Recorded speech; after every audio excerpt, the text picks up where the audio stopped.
Assessment में भी हम 3 प्रकार से पढ़ते हैं चीजें।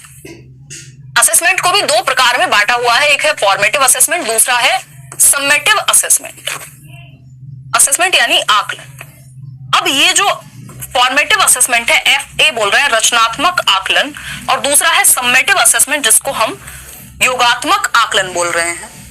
जनरली जो इनकी अब तो वैसे टर्म 1 टर्म 2 आ गए, बट आपका पेपर अभी भी यही कह रहा है कि 60% जो है वो वैल्यू है SA1 और SA2 की, और FA जो कि 4 होते हैं साल में, उनकी वैल्यू है 10% के हिसाब से 40%।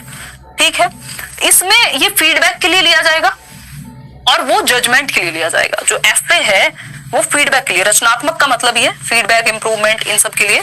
SA जो है वो जजमेंट के लिए लिया जाता है, इतने परसेंट आए, एंड में क्या रिजल्ट निकला उसके लिए, एंड रिजल्ट के लिए। ऐसे में आपका हाफ ईयरली और ईयरली एग्जाम या बोर्ड एग्जाम्स। FA में जो भी आपके फॉर्मेटिव असेसमेंट डेली बेसिस पे जो आप बच्चों को कॉन्टिन्यूअसली असेस कर रहे हो अलग अलग पक्ष में, वो सब चीजें आती हैं। अगर आप FA और SA को आपने समझ लिया, 60% जो वेटेज है वो SA की है। अब assessment for learning, assessment for learning, as learning, of learning, इसमें बहुत कंफ्यूजन रहती है। असेसमेंट, असेसमेंट यानी आकलन, सीखने के लिए आकलन, सीखने का आकलन, और देखिए ऑफ लर्निंग यानी सीखने का आकलन। पहले लिखेंगे एज लर्निंग यानी सीखने के साथ आकलन। टाइम बताना। ठीक है, ओके। फॉर लर्निंग यानी के लिए, ऑफ लर्निंग यानी का आकलन, यानी बाद में होगा ऑफ। ठीक, तो एज लर्निंग की जब भी बात होती है, एज का मतलब ये सेल्फ असेसमेंट या पीयर असेसमेंट, यानी या तो बच्चा स्वयं का आकलन खुद कर रहा होगा, या फिर पीयर्स यानी उसके जो साथी समूह है, जो अभी आपकी NEP भी कह रही है, ये बात रिपीट होती है सब जगह, जो सहपाठी हैं, उसके क्लासमेट्स हैं, वो एक दूसरे की नोटबुक चेक कर रहे हैं, पूछ रहे हैं एक दूसरे से क्वेश्चंस, फिर एक दूसरे को रेट कर रहे हैं। पीयर ग्रुप या फिर सेल्फ, आप खुद आकलन जब खुद का कर रहे हैं, ये क्या हुआ, एज लर्निंग हुआ। ये भी during the process of teaching learning होता है, यानी जब टीचिंग लर्निंग की प्रक्रिया चल रही है तभी क्लासेस में इधर उधर जब भी एक्टिविटी चल रही है उसी दौरान होगा। उदय सर की क्लास है 11 से 1 संडे को ऑफलाइन, आप बिल्कुल आ सकते हैं, उनका सर खा सकते हैं, उनसे कितने भी क्वेश्चंस पूछ सकते हैं, है ना कंचन। मेरी 1 से 4 है और उनकी कितने से कितने हैं, 11 से 1। ठीक है, चलिए और समझते हैं फॉर लर्निंग क्या कहानी है भाई।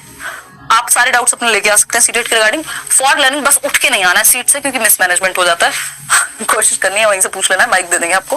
फॉर के लिए, फॉर लर्निंग क्या है भाई, फॉर लर्निंग है ये भी ड्यूरिंग टीचिंग लर्निंग प्रोसेस ही होगा, ध्यान रखिएगा, during teaching learning process, TL यानी क्लासरूम में चल रही है पढ़ाई, और ये उसी के लिए होगा। फीडबैक के लिए होगा,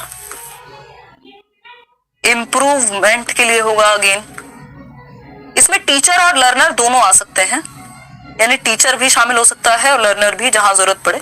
इसमें क्या होता है, मान लीजिए आपकी क्लास शुरू हो गई है, बीच में टीचर ने कोई क्वेश्चन पूछ लिया, शुरुआत में कोई क्वेश्चन पूछ लिया, तो ये फॉर लर्निंग है। जो FA का पार्ट होता है, एज भी और फॉर लर्निंग भी, असेसमेंट फॉर लर्निंग भी और असेसमेंट एज लर्निंग भी, फॉर्मेटिव असेसमेंट रचनात्मक आकलन।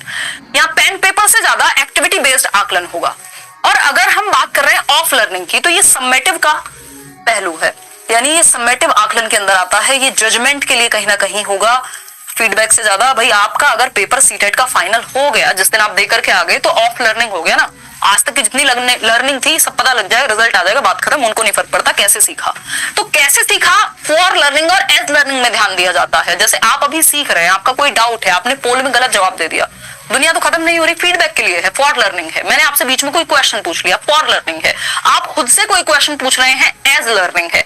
लेकिन फाइनल रिजल्ट के लिए जब पूछा जा रहा है, फाइनल पेपर है, जजमेंट के लिए है, इतने % नंबर दिया जाएगा, तो वो एस से है, ये पेन पेपर टेस्ट होगा। बाकी जो है फॉर और एज, ये एक्टिविटी बेस्ड होंगे, है ना, ये पेपर पेंसिल टेस्ट जिसको हम कहते हैं, एस से पेपर पेंसिल टेस्ट होगा। आप किसी को इसके रिगार्डिंग कोई भी डाउट है, क्योंकि ऐसे बात तो इस पे कितनी भी देर की जा सकती है, बट जो महत्वपूर्ण पॉइंट्स हैं वो यही है।